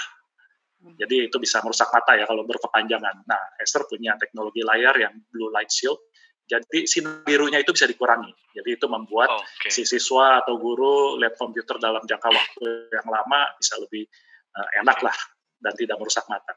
Kemudian salah satunya lagi juga secara reliability, laptop kami juga sudah diuji coba, terutama untuk yang edukasi. Jadi laptop yang tahan banting, Pak. Jadi laptopnya yang misalnya kalau anak-anak kan tentu pakai laptop lebih careless ya, lebih tidak hati-hati ya, mungkin jatuh dari mejanya, dari tempat duduknya, kedudukan. Nah itu laptop kami yang khusus edukasi itu memang didesain kuat, jadi bisa dijatuhkan dari 120 cm misalnya. Ketumpahan air juga bisa. Nah, itu salah satu inovasi yang kami lakukan. Dan tentunya juga kami berkolaborasi lah dengan Microsoft, dengan Google, untuk bisa memberikan satu solusi yang komprehensif, yang menyeluruh buat dunia pendidikan. Ya, itu saya rasa seperti itu harapan dan rencana Acer ke depannya ya, untuk di ekosistem pendidikan. Oke, terima kasih banyak Pak Riko atas jawabannya. Oke, kita mau berlanjut ke discussion and talk show. Jadi sebelum itu mungkin saya akan wrap up sedikit. Tadi saya baru wrap up Hajari 2 dan sebagian dalam bahasa Inggris yang dari Pak Gary. Jadi karena audiens kita dari seluruh Indonesia, walaupun ada kita bisa bilang ini adalah webinar global karena Pak Gary sekarang di Singapura. ya Pak Geri ya. Jadi saya coba wrap up sedikit bahwa dari beberapa panelis ini terlihat sekali bahwa institusi-institusi unggulan sudah siap. IPK dengan segala infrastruktur dan kemudian teknologi dan persiapan dari jauh-jauh hari sudah disiapkan. LSPR juga bahkan teknologi dan strategi komunikasinya juga sudah sangat cantik disiapkan, dan also dari Raffles saya lihat juga sudah lebih mempersiapkan lebih banyak ke strategi culture, bagaimana merespon ke depannya, challenges yang bisa disiapkan oleh institusi-institusi pendidikan yang lain di luar sana yang juga bisa jadi inspirasi dalam mengatasi masa pandemi. Saya sempat lihat di Q&A beberapa, karena teman-teman lagi sortir, saya sempat lihat dari Q&A beberapa, ada beberapa pertanyaan yang dari luar daerah remote rural area, itu yang mungkin bisa jadi harapannya. Kita berharap juga pemerintah juga bisa membantu ya. Kalau di kota-kota besar we find it we have solution anyway. Kita ada challenge, even though it's challenging, but we have the solution, we have the infrastructure. But how about the people out there yang mereka nggak bisa reach the technology as easy as we can gitu ya Pak. Oke, kurang lebih wrap up-nya seperti itu. Oke, saya akan bacakan satu pertanyaan dari Anggita Leviastuti. Oke, pertanyaannya, apakah ada best practice tentang jenis-jenis online content terbaik untuk masing-masing mata pelajaran? Ini udah lebih mikro lagi nih. Mungkin kita akan coba dari Pak Handoyo, lalu ke Ibu Prita, dan terakhir ke Pak Geri. Silakan Pak Handoyo. Untuk konten-konten pembelajaran saya rasa banyak sekali, dan kalau saya ditanya itu, saya terus terang saya tidak tahu detail persis apa-apa saja, tapi kami melihat dari secara skop yang lebih luas, dan itu bisa di-search di internet lewat Google. Kemudian kita juga bisa ngelihat banyak sih, Fibras misalnya, itu yang terkait dengan teknologi, kemudian yang terkait dengan IPA juga ada beberapa, matematika juga ada beberapa, itu bisa di-search di Google untuk bisa ngelihat. Banyak. Atau mungkin yang dalam hal ini yang online content terbaik di masing-masing mata pelajaran LMS ya, atau mungkin apa yang digunakan oleh IPK sendiri gitu Pak? Kalau IPK saat ini kita LMS kita untuk semuanya kita menggunakan Google Classroom yang dikombin dengan apa yang kita buat sendiri secara internal. Kemudian untuk material-material pembelajaran itu memang guru-guru membuat digital learning material. Digital learning material itu dibuat bersama antara kantor pusat dengan guru-guru di lokasi. Jadi kami biasanya memilih beberapa guru yang memang sangat terbiasa dengan teknologi, kemudian kita membentuk tim, dan disitulah kita membuat konten-konten pembelajaran yang mana itu kita open, kita taruh di Google Drive sehingga bisa diakses oleh semua guru di semua lokasi IPK, dan mereka bisa melihat dan mereka bisa menambah, ataupun kalau mereka merasa itu terlalu berat untuk kelas mereka bisa mengurangi. Jadi memang ada beberapa kemudahan yang kita berikan kepada guru-guru untuk akses itu. Begitu. Oke, baik. Terima kasih Pak Handoyo atas jawabannya. Kita ke Ibu Prita dengan pertanyaan yang sama, Bu. Gini, kalau di LSPR kebetulan kita itu punya program PJJ. Jadi LSPR adalah salah satu kampus di Indonesia yang pertama dalam penyelenggaraan program kelas pendidikan jarak jauh ya. Jadi izinnya itu udah dari tahun 2014 dan tahun 2015 kita mulai. Jadi kita sudah mendigitalize modul itu udah ratusan ya. Dan kita udah punya lulusan yang dari program PJJ ini S1-nya. Karena kan S1 di LSPR 4 tahun dan kita udah 5 tahun. Nah, rata-rata yang mengikuti program ini mereka adalah orang-orang yang sudah kerja ya, baru boleh ikut program online learning di LSPR. Kalau masih baru tamat SMA belum boleh ikut ini. Nah, program supaya dibuat menarik gini, Mas Hairus, karena ini 1,5 jam. Sepertinya ada koneksi isu nih. Koneksi ya dari Ibu Prita. Dari aku. Ya. Suaranya nggak kedengaran. Oke, udah oke belum? Mas Hairul? Udah ya? Pak Anjoyo dengar nggak ya? Saya dengar suara Bu Prita. Ada ya? Oke. Bisa dengar. Oke. Nah, Jadi kan ini 1,5 jam di dalam, waktu sesi itu menatap komputer, pastinya bosen ya. Dan, kita udah ada yang namanya, classroom etiquette, online. Jadi mereka nggak boleh meninggalkan, waktu sesi itu ya, tapi dosen itu juga harus membuat wow effect tadi. Nah, wow effect ini harus ada learning strategy. Jadi di LSPR itu dosen dari 1,5 jam hanya boleh 15 menit presentasinya. Nah, sisanya itu, ya itu tadi ada grafik untuk, menerangkan, kemudian ada puzzle untuk bantu, wow efeknya untuk stay connected nanti siapa ini, kemudian ada presentation ya, kemudian kadang-kadang diperlukan juga itu monolog ya, untuk dia cerita apa yang, tadi setelah diberikan. Misalnya, reading together. Jadi dari 2 chapter ini, satu chapter yang baca siapa, chapter kedua baca siapa, kemudian didiskusikan gitu. Jadi yang penting sih menurut saya kuncinya di online ini harus connected dan ada wow effect, baru bisa menarik.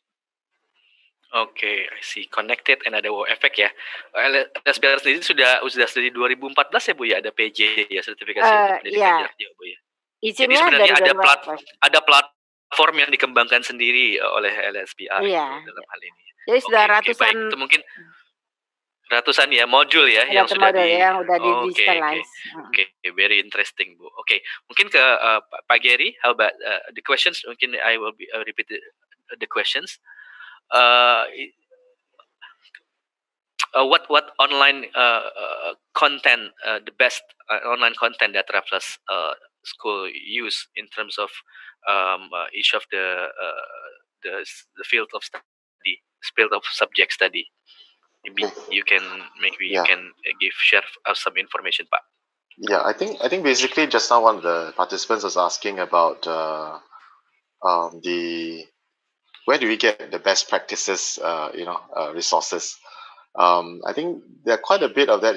If I think for the SPK schools, if you're a Cambridge school, we do get quite a lot of webinars from Cambridge.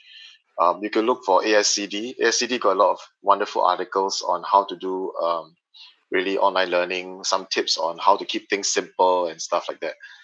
So those are good educator sites to actually go into and look for some additional information. With regard to how Raffles is, in terms of what kind of LMS structure we use, very much like Pak Handoyo, we're actually using Google Suites as a base, the Google Classroom and Google Suites. We have given teachers the option of using, whether they want to use Google Meet or they want to use Zoom. And the reason for that is we find that internet connectivity does play a part. So I do not want to assess, but I think in some cases, Zoom being more liked, in terms of tends to be able to run well with lower connectivity. So we find that that's so we're given the freedom for that. On top of that, we have a third layer, which is basically third-party apps, which we allow teachers to use. So we've got some of the apps like Dudu, which is a Mandarin software. We also have got My Second Teacher, which covers all the Cambridge videos.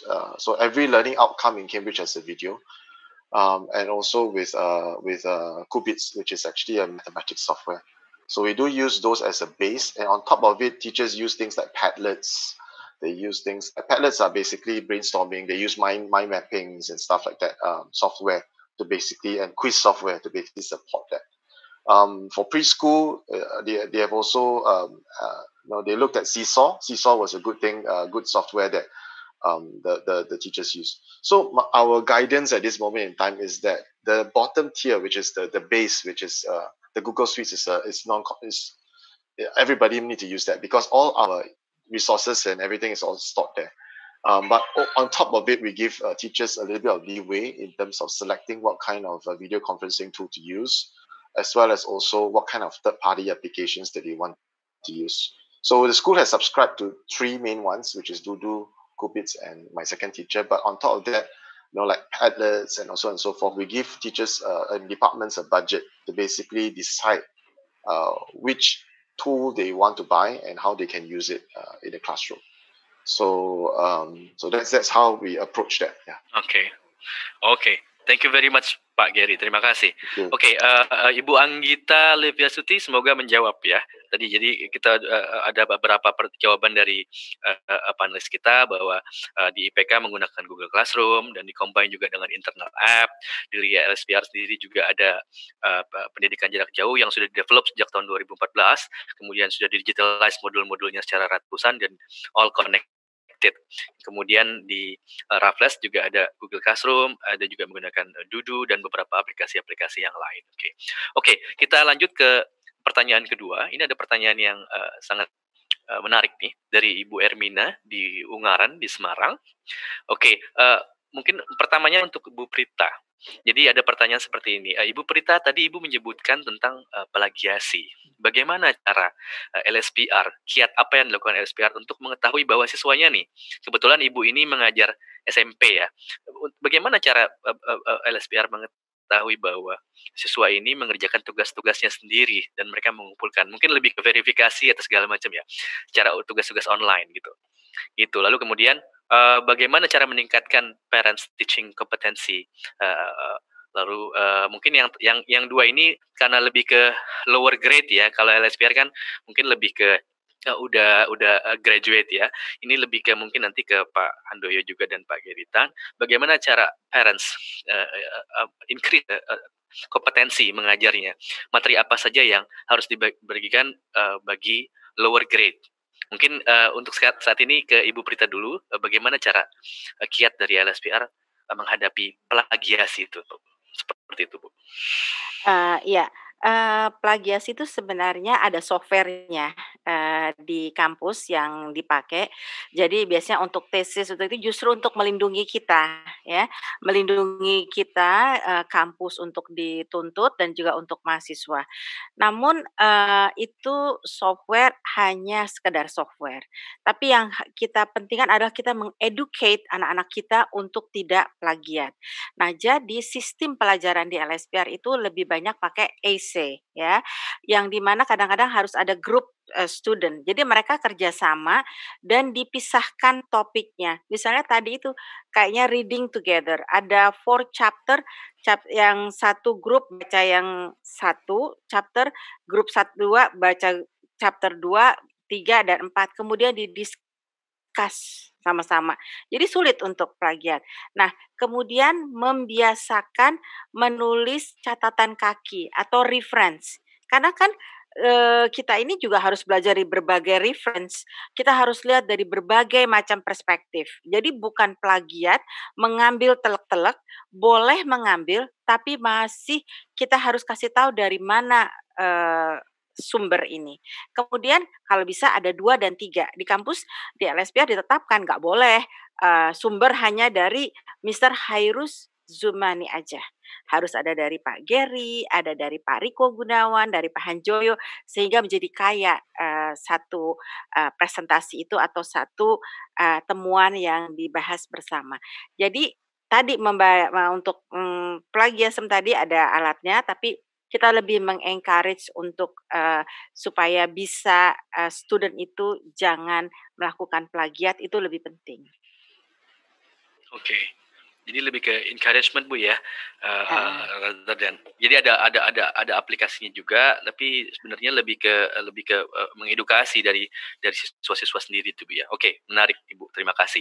Mungkin lanjut ke Pak Handoyo dengan pertanyaan yang sama, bagaimana cara dari IPK mengetahui bahwa plagiasi ini bisa di manage dengan baik gitu Pak, kemungkinan ini.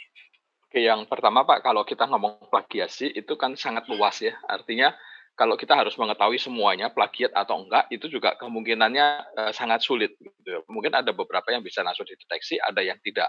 Tapi satu hal yang dilakukan IPK adalah IPK ini kan pendidikan mulai dari K-12 ya. Jadi sejak kecil kita itu selalu menanamkan karakter kepada anak-anak. Bagaimana yang namanya plagiasi itu sesuatu yang tidak baik itu ditanamkan sejak kecil. Itu yang pertama yang kita lakukan. Kemudian yang kedua yang kita lakukan, kita kadang memberikan tugas kepada anak-anak itu yang justru tugasnya adalah encourage untuk mereka tidak melakukan plagiasi, tapi menjaga integritas gitu. Ada video-video yang dibuat oleh anak-anak sendiri untuk mereka saling mengencourage satu dengan yang lain. Kemudian yang ketiga yang kita berikan adalah kita mengencourage guru-guru untuk membuat tugas-tugas itu yang memang tidak bisa plagiat begitu. Artinya kalau saya mengencourage guru ekonomi memberikan tugas, kaitkan tugas itu dengan pekerjaan ayahnya begitu. Tentang satu topik sehingga anak akan melihat topik itu dari sudut ayahnya masing-masing. Gimana mau plagiat wong ayahnya beda-beda begitu kan misalnya. Itu yang kita lakukan begitu. Menarik Pak. Itu yang kita sarankan, atau guru misalnya memberikan tugas matematika terkait dengan kita bicara tentang uang belanja orang tuanya begitu. Bagaimana orang tuanya menggunakan uang belanja, nggak mungkin plagiat begitu. Nah, hal-hal yang kita encourage kepada guru-guru sehingga yang dituntut adalah kreativitas dari guru untuk mengurangi kemungkinan plagiat. Itu yang kita lakukan, Pak. Jadi enggak satu sisi juga mengencourage, di sisi lain juga ada antisipasi dari sisi teacher ya Pak ya, dari guru ya Pak. Menarik. Mungkin ke Pak Gary dengan with the same questions, how do Raffles facing this issue that some of the students may do a plagiation on the task or the assignment given to them? Okay. I think for us, our focus is very much on a task that is either project-based or a task that basically requires them to, like what you saw just now, where we expect the child to either explain or demonstrate a concept. So we have actually done away with tasks that are, a matter of pen and paper testing.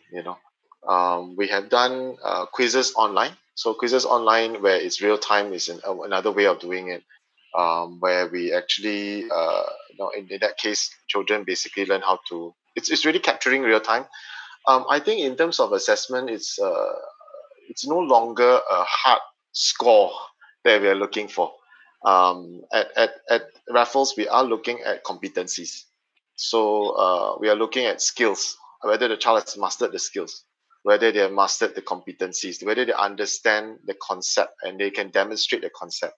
So actually just now I had two videos. One video was a child explaining circuits, right? So that's one of the kind of assessments that we have put in. So in that way, actually there's very little room for copying or plagiarism or any kind of a situation. The other one is basically a project based. That means the concept was transferring or show in the project show how potential energy can be basically transferred into or basically converted into kinetic energy. So the child has to think through how would he do it and then demonstrate that in a video. So I didn't show the second video because we kind of like ran out of time, but yeah, something like that, so that we're actually looking more at skills, competencies, and they're in line with the learning objectives. Yeah. So moving away from just test score or mark score per se. Okay, thank you Pak Gary. Jadi Pak Gary lebih banyak ke menanamkan dalam hal ini Raffles ya, ke competencies, ke skills ya. Jadi satu sisi memang isu plagiasi itu ada. Jadi kalau saya wrap up dari 3 panelis kita tadi, di LSPR lebih encourage pada siswa-siswa, di IPK juga sama menanamkan attitude dari sejak dini ya Pak ya. Lalu juga kemudian untuk Raffles juga seperti itu juga sama, akan fokus ke kompetensi and skills. Jadi satu sisi task is a task, tapi kita juga harus berpikirkan tentang kompetensi dan skills yang akan didapatkan oleh dari para siswa-siswa kita. Menarik. Karena waktu kita sudah mendekati, ini sangat menarik, diskusinya banyak banget dan sangat berkualitas, dan waktu juga sayangnya waktu agak terbatas. Saya ada pertanyaan terakhir nih, mungkin untuk Pak Riko ya, Pak Riko. Halo Pak Riko. Iya Pak. Kita ada pertanyaan terakhir nih Pak dari Ibu Ana Susanti nih. Salah satu yang saya siapkan adalah sarana prasarana dalam menghadapi belajar online nih Pak. Mungkin Pak Riko ada sedikit slide or share yang bisa di-share ke kita. Apa saja sih alat yang sudah dimiliki oleh Acer yang bisa mendukung pembelajaran online ini? Silakan Pak Riko. Oke, baik. Sarananya tentu tadi ada disebut juga ya mengenai perangkat keras ya, kalau dari Acer juga solutionnya. Jadi kebetulan nih kami sudah mempersiapkan satu campaign untuk dunia pendidikan juga yang kita namakan campaign-nya Bisa Produktif Terus. Jadi untuk masa di saat ini, pandemik maupun nanti masa new normal, kita sudah mempersiapkan satu campaign untuk guru maupun siswa. Sebentar saya share.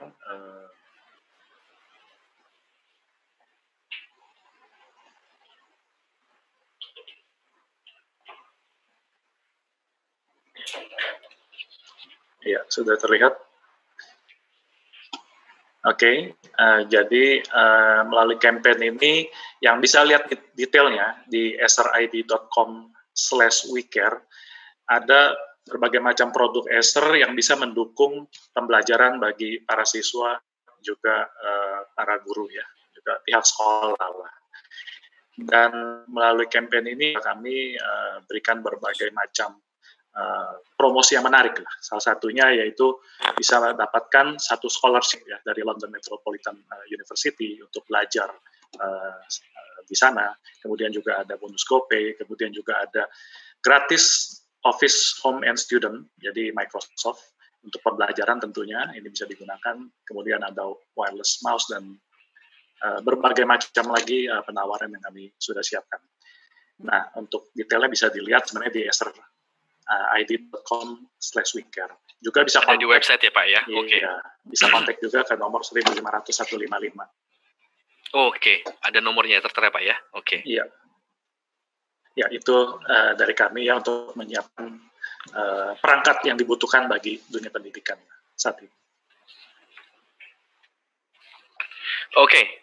Ada lagi Pak yang mau disampaikan? Udah cukup ya Pak ya? Ya, cukup itu. Oke. Sekarang sudah menunjukkan waktu jam 11.30 lewat. Jadi saya coba globalkan. Jadi tapi sebelum itu nanti kita akan ada polling. Jadi teman-teman audiens, teman-teman attendees bisa lihat di screen yang akan disampaikan. Kita ada polling, kita kasih waktu 1-2 menit. Pollingnya lebih untuk kita mau tahu sebetulnya respon seperti apa tentang acara webinar hari ini. Mungkin bisa di-share ke teman-teman ya. Oke, kita coba sambil teman-teman mengisi polling ya. Jadi setelah kita kita mendengarkan dari ketiga panelis kita yang luar biasa pada kesempatan pagi hari ini, ada Pak Handoyo dari IPK, ada Ibu Prita dari LSPR, dan ada Pak Gary Tan dari Love the Schools. Kita bisa mempelajari sebuah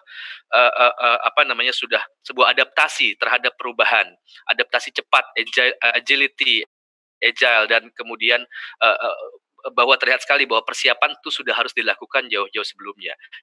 Jadi semoga kesempatan kali ini, webinar ini bisa menginspirasi institusi-institusi pendidikan yang lain untuk bisa kemudian juga saling mengisi. Jika memang sudah ada yang pernah dilakukan atau mungkin bisa jadi inspirasi dari ketiga panelis kita pagi ini untuk bisa diterapkan di institusi pendidikannya.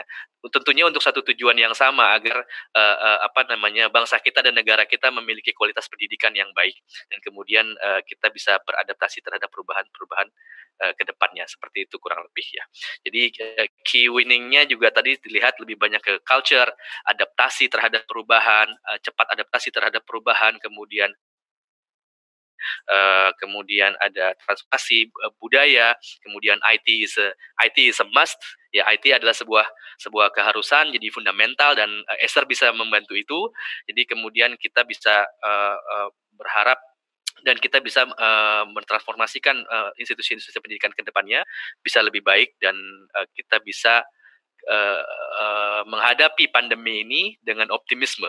Seperti yang disampaikan tadi Pak Gary Tan, bahwa saya tadi tertarik sama yang dari Pak Gary sampaikan, bahwa a time of danger is a time of opportunity. Actually, jadi satu sisi kita menghadapi sebuah kondisi di mana kita akan ada impact yang cukup berat, tapi di sisi lain bahwa itu sebenarnya adalah sebuah opportunity. Baik, terima kasih banyak. Pollingnya sudah, teman-teman? Oke, polling sudah masuk. Oke, terima kasih banyak atas kesempatan hari ini. Saya juga ingin mengingatkan bahwa ESR webinar ini akan berlangsung sampai besok. Jadi ada 3 dan 4 Juni. Untuk jam 3 sore nanti, ESR webinar ini akan hadir episode kedua yang tidak kalah serunya, dan ini juga lumayan seru. Topiknya adalah cyber pedagogy di era lockdown. Itu ada beberapa pembicara-pembicara yang nanti akan tampil, bisa dilihat di website kita juga. Salah satunya adalah kita ada Pak Gogot Sarwoto, lalu kemudian Pak Cepriana, dan ada Ibu Susanti. Pak Gogot dari Kemendikbud, Pak Cepriana dari UPI Bandung, dan Ibu Susanti dari IPK. Lalu kemudian kita ada Pak Herbert Ang. Pak Herbert Ang adalah Presiden Director dari ESR Indonesia. Oke, baik. Saya ucapkan terima kasih banyak untuk pada kesempatan pagi hari ini. Terima kasih banyak kepada Pak Handoyo, kepada Ibu Prita, dan kepada Pak Gary. Saya Rizamani. Saya berharap teman-teman dapat mendapatkan webinar yang penuh wawasan dan informasi-informasi bermanfaat yang bisa menjadi inspirasi bagi kita. Terima kasih banyak. Stay safe, stay at home. Kita welcome to the new normal. Welcome to the new normal. I think we are ready. Tetap di rumah aja, dan semoga semua warga sehat-sehat. Amin. Baik, terima kasih. Terima kasih.